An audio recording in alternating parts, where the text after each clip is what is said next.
Good morning, good afternoon, good evening, and welcome to the Gaming podcast. This is Dave, Gamerboy Cameron, for the 30th of January 2022.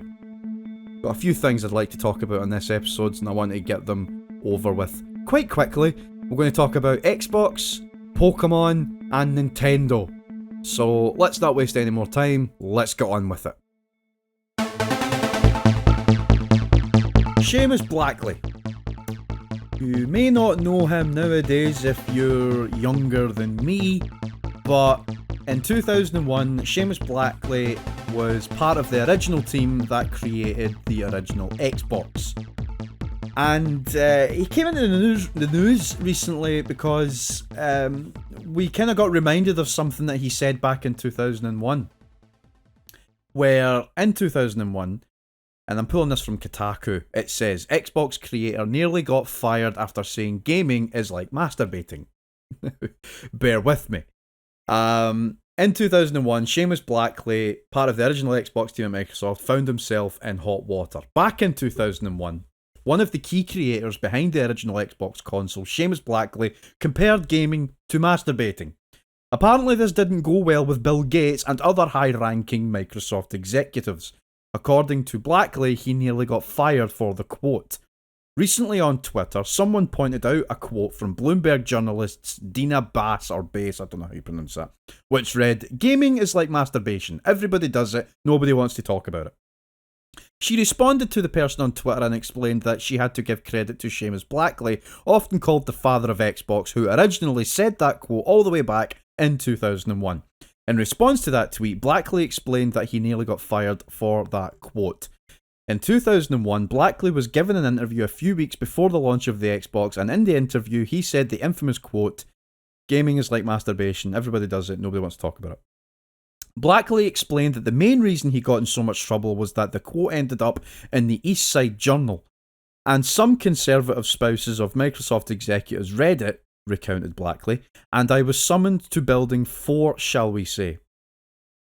As spotted by GameSpot, this isn't the first time Blackley has joked about the infamous quote. In 2019, he explained why he said it, and this is on Twitter, where Dina Bass says, "What about those of us who got to interview you as you expounded on your theory of how gaming is like masturbation, which my editor would not let me put in a story no matter how hard I tried."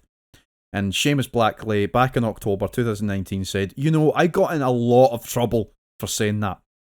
It was an argument for multiplayer gaming online, which Xbox was a pioneer in. Steve Ballmer and Bill Gates were very upset, and funny enough, he actually tagged Bill Gates in this. Steve Ballmer and @Bill Gates were very upset about me saying those comments. Thanks for bringing it up." Of course, Blackley wasn't fired and helped Microsoft successfully launch the original Xbox, and while that initial console didn't do nearly as well as the PS2, later Xbox consoles have been far more successful. Now, Microsoft's Xbox division is so large that it's buying up Activision and Bethesda-sized companies in order to feed its widely popular Netflix-like service, Game Pass. Now, here's my take on it. Was he even wrong? Like, video games, despite being played by literally billions of people worldwide, are still frowned upon to many people, especially those who are of a generation before ours, or even 2 generations, but a generation at least. Like, in my family, video games are accepted as something I do, but it took a long time for them to get that message. And I'm still kind of there. But, like, it's still very much a taboo thing that my mother just doesn't understand. I don't blame her, really, for this mindset. I mean, she grew up where video games were not the norm, and were considered a kid's toy when they were the norm, or when they at least became popular. But to have that mindset now it's quite frustrating. Like, I've had people tell me that and I do not mean to make this a rant about video games and why it shouldn't be lambasted as it is. I digress. Anyway, to have that mindset now is frustrating. And I've had people tell me that video games are a waste of time, and I've seen the same people talk about what happened on Love Island, or Big Brother, or Gogglebox, which is fucking hilarious, considering you're spending an hour watching people watching TV on your TV. Like I said, I don't want to get into a rant on why video games are not as bad as non-fans say they are, but I will say that I would rather spend my whole life playing video games than watching my favourite TV shows if I had to choose. Playing video games is a hell of a lot more beneficial than watching TV. Unfortunately, it's all the bad ones that are front and centre when it comes to mainstream coverage, which are in the very, very, very low minority, and I'm specifically talking about the influence on people's behaviour from playing video games, which I'm pretty sure it's been said a billion fucking times at this point. I'm just going to utter it for the billion first, in that there is never any solid proof that video games are a detriment to society. There's never been any proof. Mainstream media will have you believe that it's a detriment, but only from word of mouth, because they didn't play them growing up and they don't like them.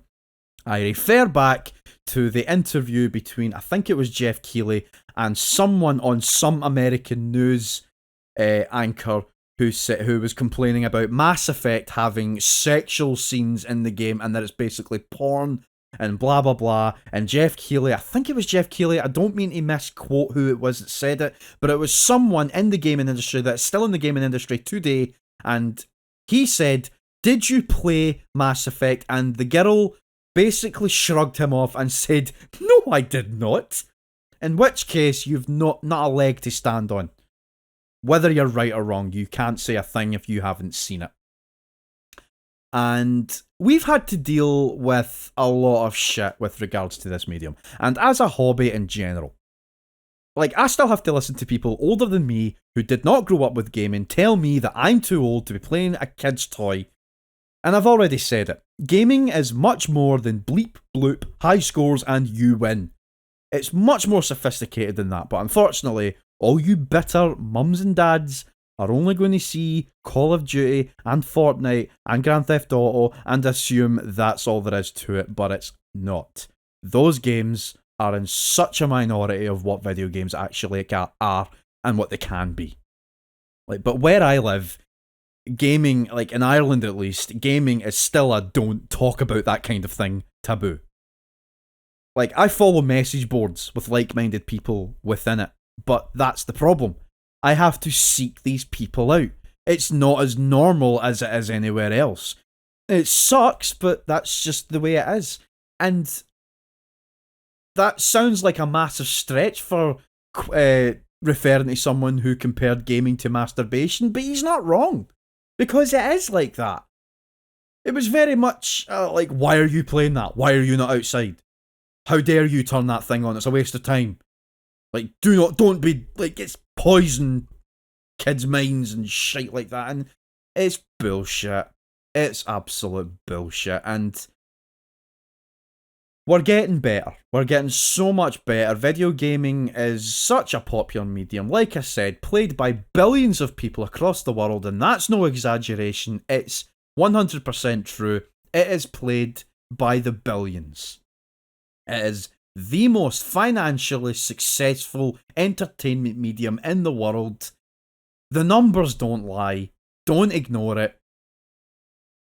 I would much rather play video games than watch TV, if I had to choose.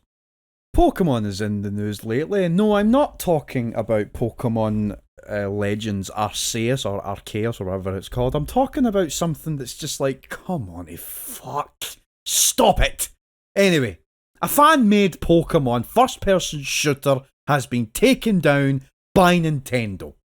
And once again, I'm returning to Kotaku for this article, which says Nintendo hunts down videos of fan-made Pokémon FPS. They've been scrubbed from YouTube and Twitter.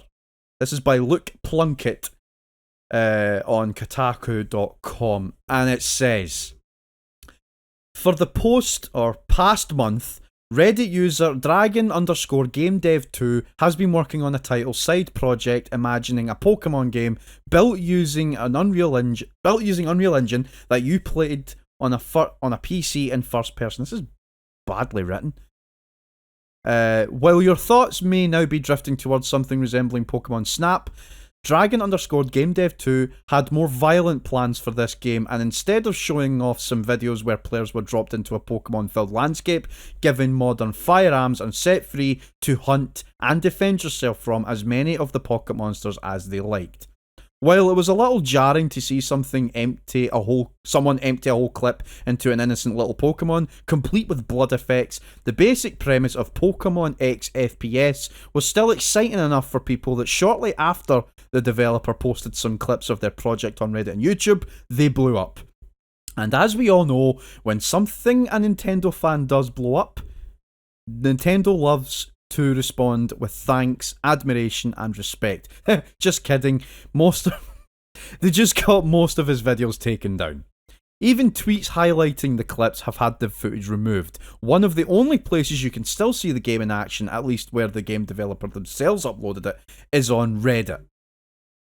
This sucks just like it always does, because unlike many other major international companies, Nintendo seems utterly unwilling or even unable to differentiate between commercial projects that infringe on their copyrights and fan-made playthings that are free and made for fun. This, for example, was just the first in a year-long series the developer hopes to complete when they make a new game every month. And just so we can get this on the record, in case you never realised that legal teams work harder than just checking Kotaku once a week, we did not post about this project, nor did we even mention it in passing, and yet Nintendo's lawyers found it all the same. The point isn't that people need to keep things like this a secret, the point is that Nintendo needs to chill. I disagree. It's like, why are people still trying to do this? Why are people still shocked that projects like this are getting taken down by Nintendo? Like, we all know it's bullshit, but at the same time, why are you wasting your time? Just stop. You have a lot of talent in what you can do, clearly. So use it for something unique. Stop trying to have your work ripped apart like this. In this day and age, we all know what Nintendo is like. So why would you risk a cease and desist letter after spending so much time on something you just do not have the right to create? I'm sorry, but you don't, right? And this isn't me saying this is Nintendo saying this, and there's nothing you can do about it. There's nothing you can do about it. Like, you can't just... You can't, like, you just can't. I'm looking through the comments here, and someone said, it's weird to me that a gaming website is constantly surprised at the existence of copyright law and doesn't seem to quite grasp that the law does not require that you make money off the infringement for it to be illegal. Yeah, exactly. Yeah, I agree. It's like, just stop. We don't care, like, Nintendo don't care if it's free. It doesn't need to be free to be allowed. Like, I think Sega did this with Streets of Rage Remake as well, where the developers created a Streets of Rage game, basically a best of. This was way before Streets of Rage 4 was even a twinkle in anyone's eye. Streets of Rage Remake was created way back in the mid-2000s, I want to say, and it got taken down by Sega because they're using assets that Sega own for something like that they didn't make. So it's like, yeah, don't get me wrong, Streets of Rage Remake is brilliant, but I'm not surprised that Sega took it down. Do you know? So it sucks, but you got to learn. You've got this talent. Use it for something that you can have. Be creative. Like, you're able to create something. Create something. Stop fucking ruining yourself. oh, it's just frustrating. It's like, yeah, this is great and all, but we don't, you know what's going to happen. Just stop. Just stop. I don't get it. I wanted to include this in this podcast for two reasons. One, to shout to the fucking clouds, basically, just rant about this, and also to make a point that if you've got the talent to create a video game, use that talent to create something that you can think of yourself, because you just don't know how well that, like, you could think of something and God knows where it'll go. All this time you spent creating this FPS, you could have created something else. And it could have blown up, for all you know. You just don't know that. Why don't you just... I don't know anything about game development, but what I do know is that it takes some creativity. So use your creativity, use your head, make something that you can think of, be creative, you know? Get a fucking, what do you call it? The thing that people send money to the developer to help create the thing. Kickstarter? Get a Kickstarter going. If you're serious about creating something and use your talent for something better. Just stop, just don't even, it's an unwinnable battle when you go up against Nintendo. And it always has been. Just accept defeat. You deserve what you got.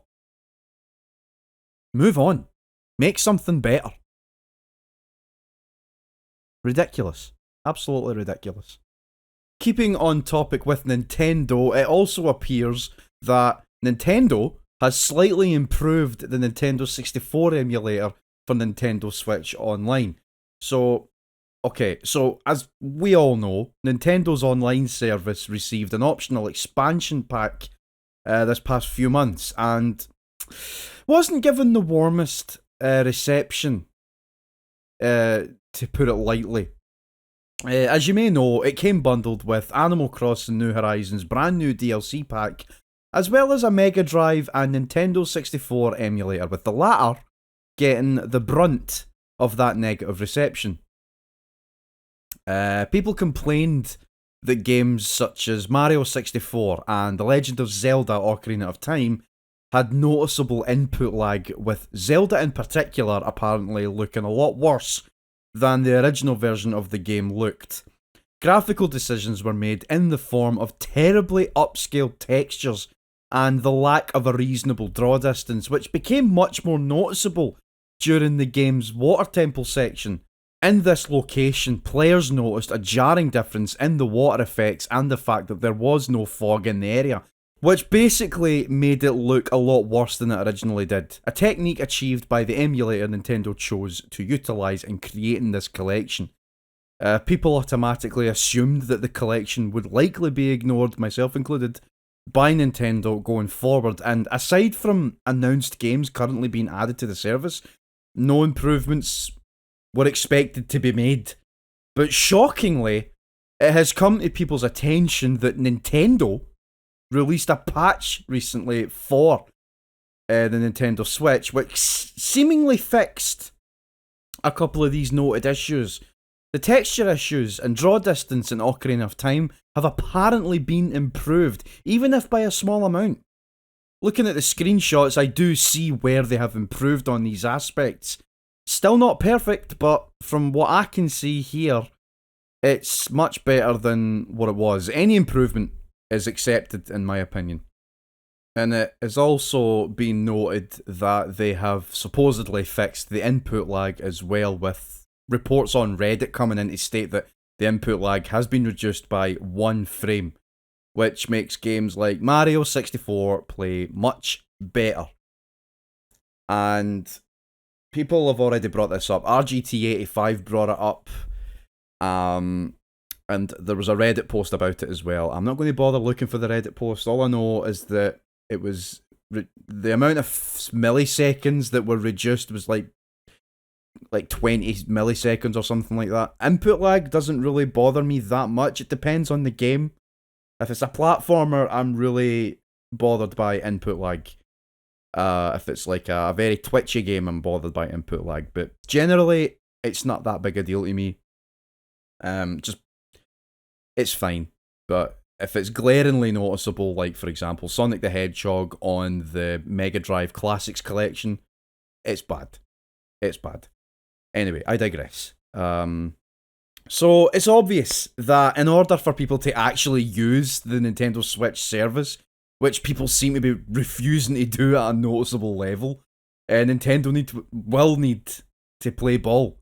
They're drip feeding games to both these emulators, and I'd argue, what's the point if nobody's going to use it? What's the point if nobody wants to use the expansion pack because of these, like I said, glaring issues that have been brought up? Nintendo had little to no choice but to fix it. But I'm happy, I'm really happy they've at least listened to people in some capacity, because they have fixed a couple of noteworthy problems, and this is something that almost nobody expected them to do. We kind of just expected them to just drop it and say, here it is, fuck you, we're going. But I'm happy that they're drawing attention to it. And the Mega Drive games, while we're on the subject, they appear to be fine. Like, since I was asking for a better way to play these games outside of that aforementioned Sega Classics collection, and this emulator seems to be doing the trick. So I'm fine with this emulator as opposed to that stupid Classics collection. People, on the other hand, are saying that this emulator is pointless because the Classic collection exists. I beg to differ, because the Classics collection emulator is terrible and it's not good. I don't like it. It's got too much issues. And being a Mega Drive owner since the age of 3, I noticed these issues. So anyway, let's move on. There's another rumour lurking around lately that Sony, in light of Microsoft buying Activision Blizzard, that Sony might buy Electronic Arts. No fucking way.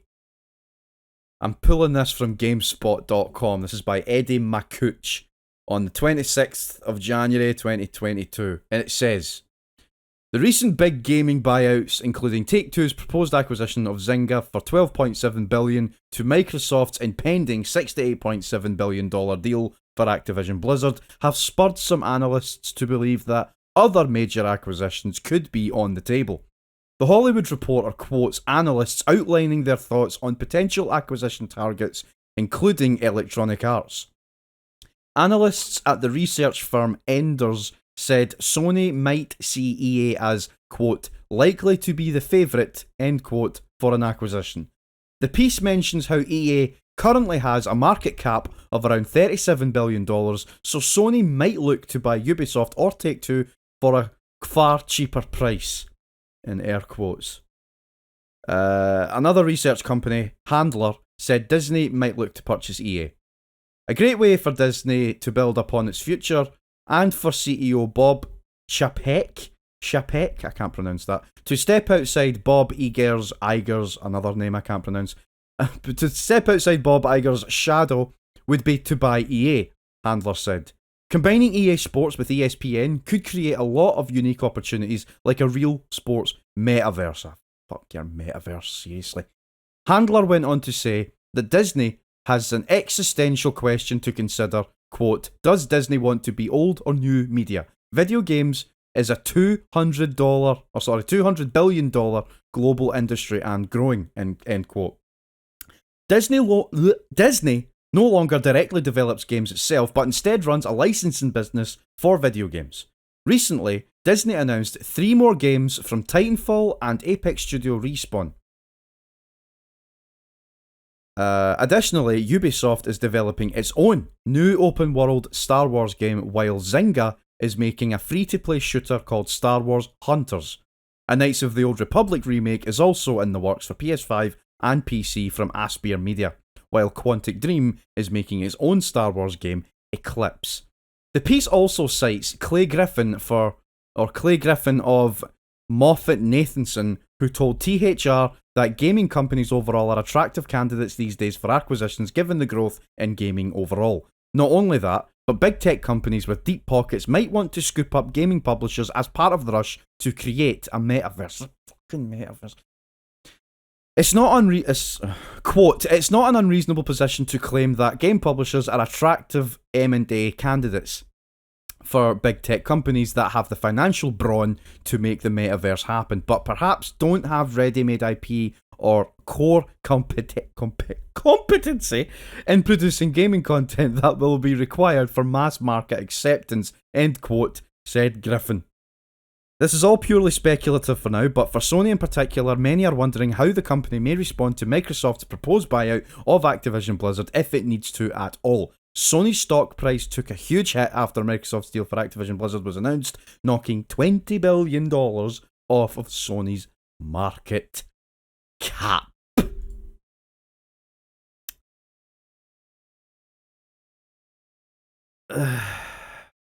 Well, as far as I'm concerned,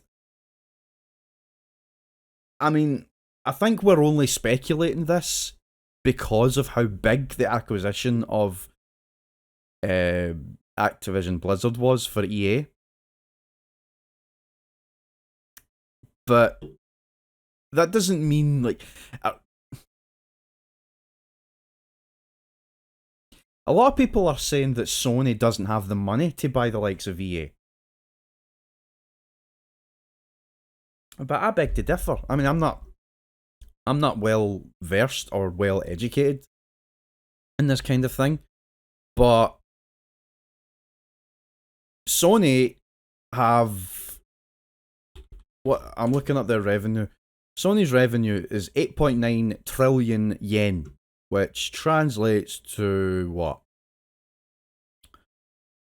70 billion euro. So about $80 billion, I want to say, is it? Sorry, I'm going to have a look here. United States dollar. Japanese, oh yeah, about $80 billion. So Sony have about $80 billion. And it's at a steady rate since, I want to say, the start of the month. It's kind of went up and then it's shot down after the acquisition of Activision by Microsoft. But as I'm looking at here, Sony have about $80 billion. And how much is EA? 5 billion. Is that right? Well, let's just say it's 5 billion. Surely it's more than that. No, it says here the revenue is 5.54 billion. I don't know if that's how much money they have or how much money they're making. I don't know what the difference is. But looking at this here, it seems like EA is very much affordable. And Sony could buy it if they wanted to, but I don't think they will. Like, I could see Disney siding with EA than Sony siding with EA, because Sony is like, they're hemorrhaging money. They can't risk buying something that huge,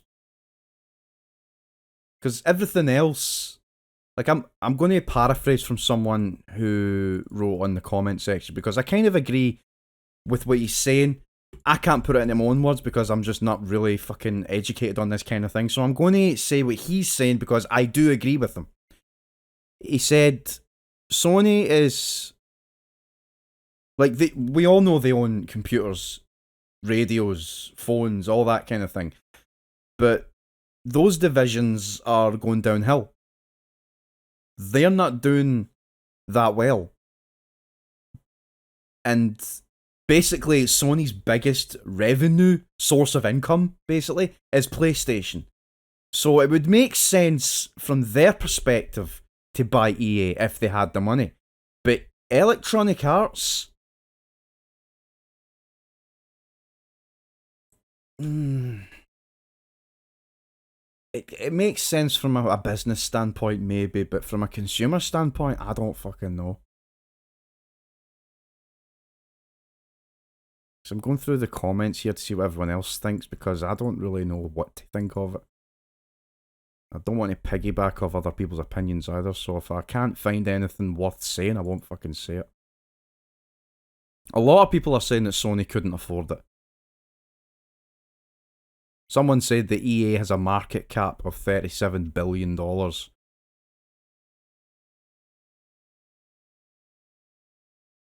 And then someone else said add 50% to that, and that would be about 55 billion for EA.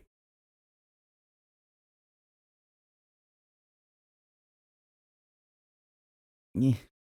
Like even if Sony did buy EA, now this is me turning into consumer mode now, because I can't look at all this fucking business black suit jargon and pretend to make fucking sense of it, because I can't. So I'm going to look at it from my perspective, from a gamer's perspective. A typical everyday cunt that goes in and buys games and sees Electronic Arts getting bought for how many billion by Sony.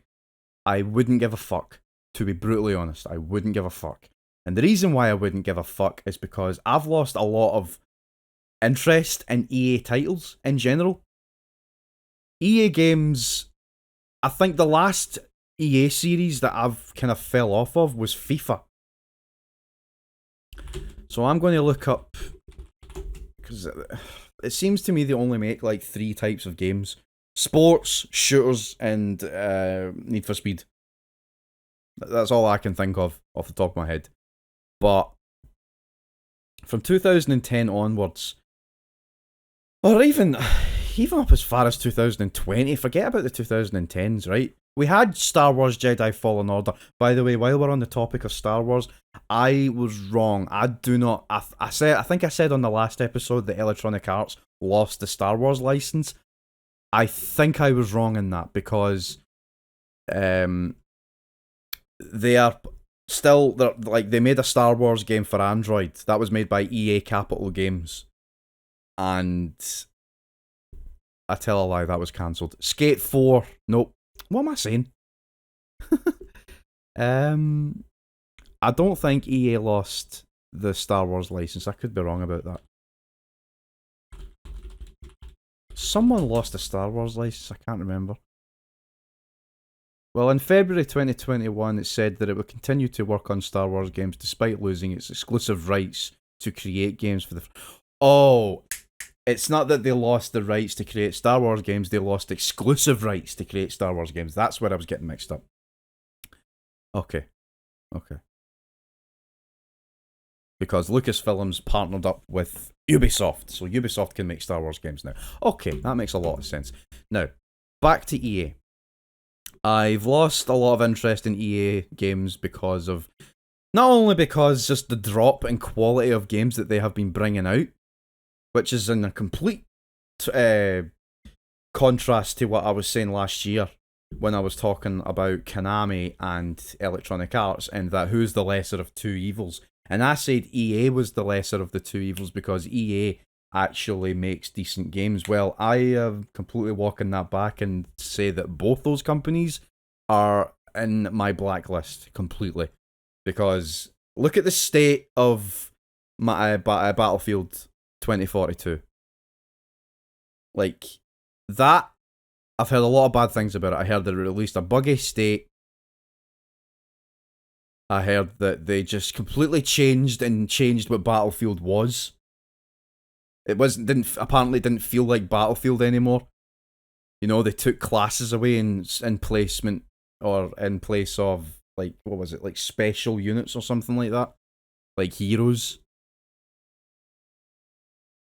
I'd say the last EA game that I played and actually enjoyed was the Mass Effect Trilogy Remaster, the Legendary Edition. But because they were actually developed by BioWare, I have less vitriol towards that. But with the likes of FIFA, Battlefield, Madden, I'm over it. Need for Speed, I'm over it. Dead Space, you know, I don't want to say I'm over it with Dead Space because I really do like Dead Space. But I don't know about this remake that they're making. I don't know how they're going to do this or how it's going to look. I am looking forward to seeing how it looks. But aside from that, I'm looking at all the upcoming games from EA. That being an Untitled Battlefield mobile game, an Untitled Need for Speed game, Dragon Age 4, Skate 4, Mass Effect 4, whatever that is. Aside from that, I'm just over it. What I'm basically trying to say is that the games that EA have been producing lately have been little interest to me. So Sony getting exclusive rights to EA games doesn't even bother me in the slightest. And I don't say that just because I've already got a PlayStation console. Because I do have an Xbox console as well, and I have chopped and changed on what console I play these EA games on. But if it went to one platform over the other, I wouldn't give a flying fuck. If I ended up going all Xbox and never touching a PlayStation again, I still wouldn't give a fuck. I wouldn't be missing anything from EA. I really wouldn't. And I say that as a consumer. As someone who plays video games on a daily basis that tries to look at what goes on behind the scenes in video games, I don't care. I don't care about Electronic Arts. So, while I thought it was a huge deal that Microsoft bought Blizzard and Activision, I did care about that because they've got games that I do enjoy, that I have enjoyed. I do like StarCraft. I do like Diablo. I do, to an extent, like Warcraft. I do get some bare minimum enjoyment out of Call of Duty. The most enjoyment of any Call of Duty I've ever had was Modern Warfare. At least in the last 10 years or so. I enjoy Modern Warfare, the new one. Like, I really enjoy that. And I'm excited to see what games they could bring back, because there's a lot of dormant franchises that Activision and Blizzard have that they haven't brought back in a long time. So I would be interested to see what they do with that. I know I'm talking about Activision Blizzard when I should be talking about Sony and buying EA. But it's all under the same umbrella of companies buying companies. If it was up to me, I would say stop buying these companies and just let them be third-party studios. But what do I know? What do I know? I mean, there might be a positive that comes out of this. Now that Phil Spencer now has access to this dormant library of games that are franchises that haven't seen the light of day in a long time, he's interested in bringing them back, and I'm excited to see that. If Sony bought EA, could we see the same thing? Could we see them bring back old series that are made dormant? I personally do not think they could, or would even. Not so long as Jim Ryan is at the helm, and the reason why I say that is because he doesn't believe in, what's the word? Legacy. He doesn't believe in legacy titles, he doesn't believe in maintaining legacy titles, he doesn't even believe in backwards compatibility. He thinks old game is old, it's all about the new. I've already had my whinge and moan and complaint about Jim Ryan around the time where I started doing this podcast, or maybe a year later, but I've basically already made it clear that Sony don't care about legacy titles, so all that's going to happen if EA was bought by Sony is that all you would see is just EA games coming out for PlayStation. You wouldn't see an improvement. You wouldn't even see a decline. It would just be the same fucking thing. The only difference is that these games and these published titles, these developed titles would all be PlayStation exclusive. That's how I see it as a consumer.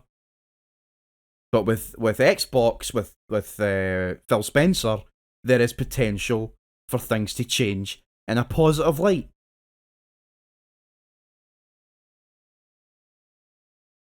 So Sony buying EA is not something I particularly care about, and I hope it doesn't happen, but if it does happen, I don't give a fuck. I really don't. And that's just that. That's just that. Pokémon Legends Arceus is now out. People are playing it, and people like it. People are really enjoying it. I'm hearing a lot of good things about it. And it seems that, for the most part, it's getting good reviews. But there's a lot of people that don't like it for some reason or another. And there's a lot of criticisms about it that appear to be directed towards either the visuals or how boring or not boring the game actually is.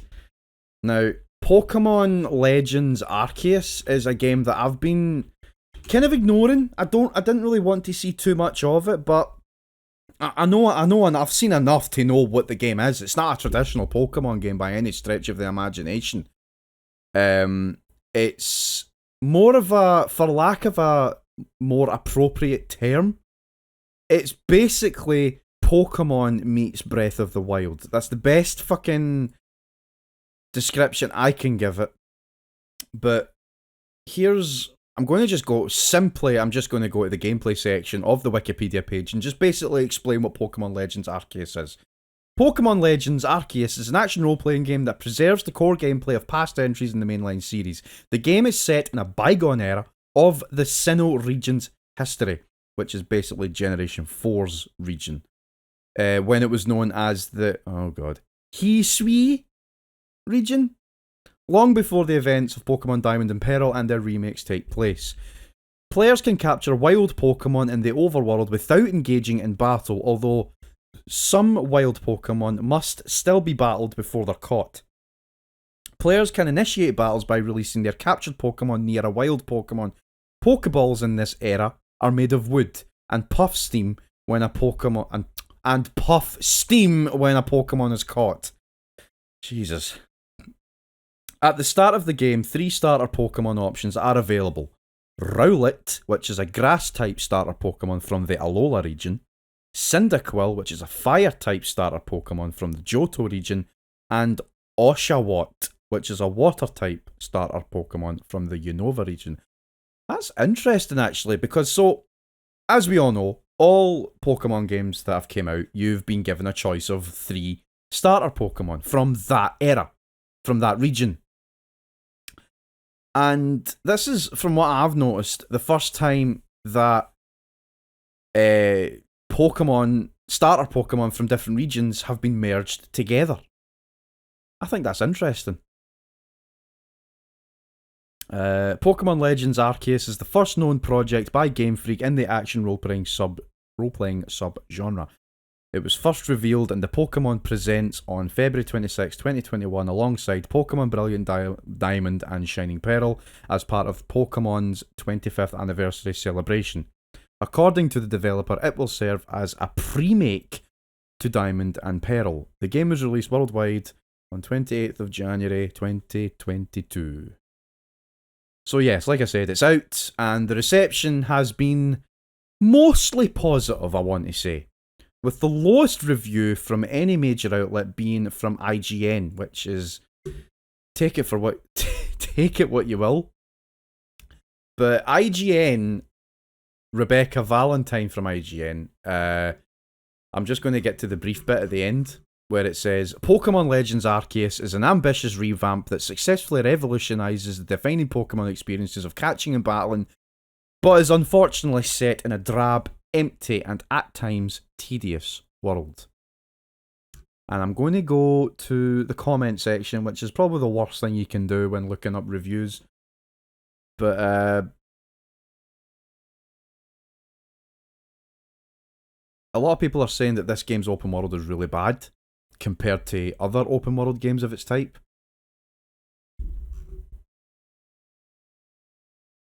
And a lot of people are defending the game by saying that 7 is a low, and it's actually a lot. See, I'm struggling to find something to say about the game because I've never played it yet, so I can't really say an honest opinion of it. So this is probably a stupid section.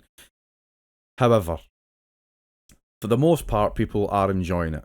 And I'm looking forward to playing it myself, but I've got to get through this other game that I'm playing at the moment, which leads me into the final topic of today's episode of the GBGaming podcast, which is what I have been playing.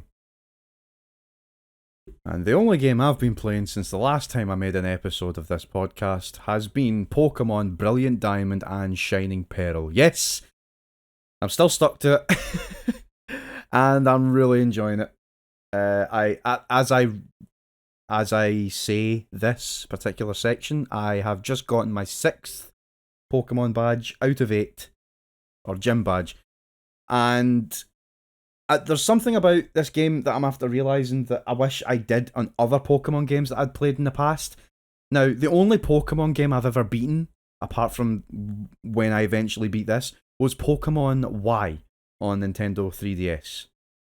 And I played it as casual as you get. In fact, I played it in a way that everyone would probably shout at me for. like Pokemon fans, in that I played through the main story, and then once I rolled credits, I turned it off and sold it, and didn't think anything of it. I just wasn't interested in doing anything after that. But it turns out the best way to experience Pokemon games is to not only play through the story, but play the end game.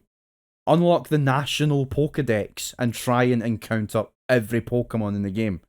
Get all the legendaries and whatnot, or all the rare Pokemon. So apparently the game opens up truly once you beat all the gym owners, and once you beat the Elite Four or the Final Four or whatever they're called.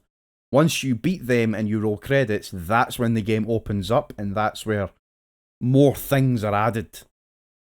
So, having taken that into consideration, I'm going to beat Pokemon Brilliant Diamond, which is the one I have, and I'm going to continue playing. So far, I've got about, I want to say about 30 hours, 40 hours put into the game. 1 sec, I'll have a look. Yeah, I caught a Machoke earlier on, and I was trying to level him up into a Machamp until I realised that he's fucking female. And you can't look at a Machoke or a Machamp and look at that and think, yep, definitely looks female. If I was to I'm not sexist or anything like that, but you just can't look at Machoke and think, yeah, he looks like you could pass off as a female. Like, so I've went and looked for another Machoke to catch, similar level, and he's a male, so I just caught him using my quick ball. But anyway, I'm going into the pause screen now. I'm going to the save screen, and it tells me that I've played 27 hours.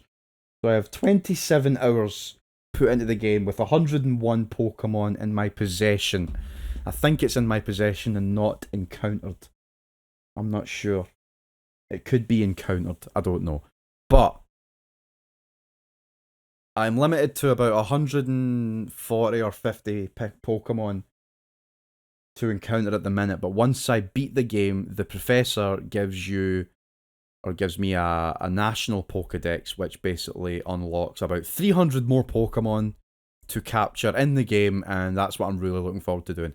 What I'm also looking forward to doing, and at the moment I cannot do it, is if you beat, in other Pokemon games, from Pokemon Yellow through to whatever Pokemon games you can play on the Nintendo DS or 3DS, there is an application called Pokemon Bank, and what that allows you to do, I think, I could be wrong, is it allows you to store Pokemon that you have in one of those 3DS games or Virtual Console Pokemon games, and they allow you to store your Pokemon into what is known as a Pokemon Bank and transfer them to later Pokemon games on the 3DS. The Nintendo Switch iterations of these games also have this called Pokemon Home, which is a little bit different than Pokemon Bank. I don't think they're compatible with each other. As far as I'm concerned, from what I've seen, it's not. They are not compatible with each other, so I can't transfer anything from Pokemon Bank to Pokemon Home. I don't think it works like that. But Pokemon Home is a Pokemon storage app that allows you to transfer Pokemon from the likes of Pokemon Go to like Pokemon Sword and Shield, Pokemon Let's Go Eevee and Let's Go Pikachu. You can store your Pokemon from there onto Pokemon Home and transfer them in and out of different Pokemon games. And depending on the game, not all Pokemon are going to be in that game. So I cannot take my fucking level 50 Jirachi and put him into Pokemon Yellow or Pokemon Let's Go Pikachu. I don't think I can do that. But I can take any Pokemon from Pokemon Let's Go Pikachu, put him into Pokemon Home, and put him into Pokemon Sword and Shield. If he's in Sword and Shield, and that's another problem that I've got. Sword and Shield doesn't have a national Pokedex. I don't think it has every Pokemon available. I think they've taken a lot of Pokemon out, which I think I remember having a rant about years ago, and I thought it was a bad idea. But with Pokemon Brilliant Diamond, it does have a national Pokedex, every single Pokemon up until Generation 4, and it doesn't have home compatibility yet. So that sucks. So there's no way for me at the moment to take my Pokemon from Brilliant Diamond and put them into home, and put them into other Pokemon games going forward. I can't do that yet, but I will be able to eventually. They are planning on releasing it, but they don't want people taking advantage of it and basically cheating their way through the game with an over-leveled Pokemon. I don't know if that's always been that way. But it is that way right now. And Pokemon Brilliant Diamond Shining Pearl has been out since October or November. So it's been about 2 months, coming into 3 months since this game was out. I don't know how long it will take for Home to be available for this game.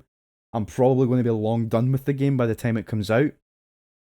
I'll probably be playing something else by the time it comes out, but it's good to know that all these Pokemon that I'm leveling up, I will eventually be able to transfer some of them, at least, to another Pokemon game going forward.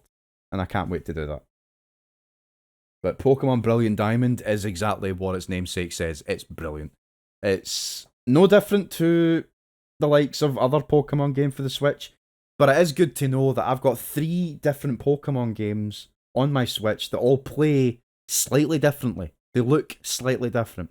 Pokemon Let's Go Pikachu and Let's Go Eevee really pushes the motion controls aspect of playing it. You kind of have to play it with a Joy-Con and you have to utilise the motion controls in order to play it. You cannot play with a Pro Controller, which I had a big rant about on my Just Rant series. But I got over it and I tried it and it is fun, but it's still one of those situations where I wish I was using a Pro Controller. But that's what Pokemon Let's Go Pikachu and Eevee is. Pokemon Sword and Shield is much more open-ended than previous Pokemon games. It's a 3D camera Pokemon game, and you can explore a big open-ended area to catch different Pokemon with the towns and hubs in between. And then you've got Pokemon Brilliant Diamond, which is basically an updated version of the original Pokemon Diamond and Pearl, and it plays like a traditional Pokemon game, which is what I like. So I'm really enjoying it. And I guess that will do.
I really enjoyed it this episode, so hopefully won't be too long before I make the next episode. It depends on how chunky the news is between now and then.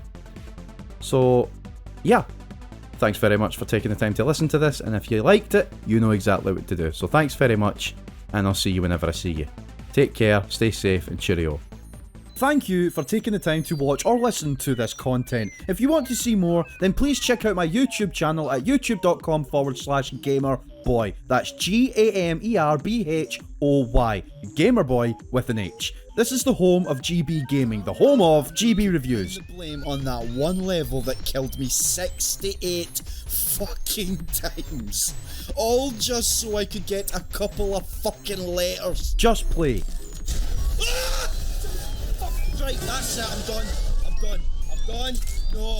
No. Just Rant. The Metal Gear franchise is made and owned by a scumbag company such as Konami, and it bugs me that my new love for the Castlevania franchise is somewhat diminished. And of course, the GB Gaming podcast, available on both YouTube and Spotify. If you're a Spotify user, be sure to use the search bar and input GB Gaming podcast. All my episodes are here, as well as SoundCloud if that's your thing. If you're a SoundCloud user, then all you need to do is visit soundcloud.com/GB Gaming. That's soundcloud.com/GB Gaming. If you like all of what I've just mentioned, be sure to subscribe and hit the bell to be notified on all future content. I'm also on Twitter. You can find all my stupid opinions if you search for me at GamerBoy89. All of my channel updates go through here as well, so if you haven't hit the bell, you can always find updates here. You don't have to do any of that if you don't want to though. If you're just a passerby, then thank you for stopping in. Don't forget to leave feedback. I'm always looking to improve on things, so don't be shy to say what you think. Once again, thank you for visiting GB Gaming, where video games come first.